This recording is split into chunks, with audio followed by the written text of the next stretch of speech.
Kush ishte shqiptari që ndryshoi historinë e botës?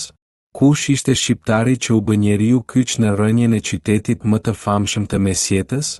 Kush ishte shqiptari që ndodhej përkrah Sultan Mehmetit në momentin kur porta e artë e Konstantinopojës u shemb dhe një epokë e tërë mori fund? Historia e pushtimit të Konstantinopojës nuk është vetëm tregim sultanësh, armësh e muresh të pathyeshme. Në prapasken, përballë intrigave të oborit, vendimeve strategjike dhe betejave të përgjakshme, qëndron edhe figura e një shqiptari që disa kronika osmane e përshkruajnë si këshilltar të afërt, diplomat të aftë dhe njeri me peshë vendimtare në fushatat e Mehmetit. Ai ishte një nga ata burra të lindur në troje shqiptare që u rritën, u arsimuan dhe u ngritën në struktura shtetërore të perandorisë deri në postet më të larta.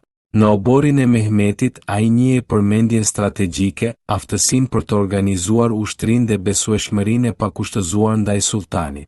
Pikërisht për këtë arsye, kronistët e asaj kohe rendisin mes njerëzve që ndikuan drejt për drejt në vendimet kyçe të rrethimit të vitit 1453.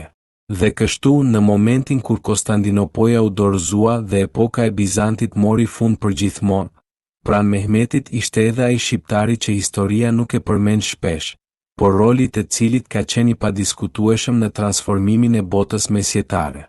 Një figurë që i përket atij kapitulli të historisë ku shqiptarët, ndonëse të shpërndarë në 12 drejtime të botës, lanë gjumë në perandori, në ushtri dhe në rrjedhat e mëdha të civilizimit.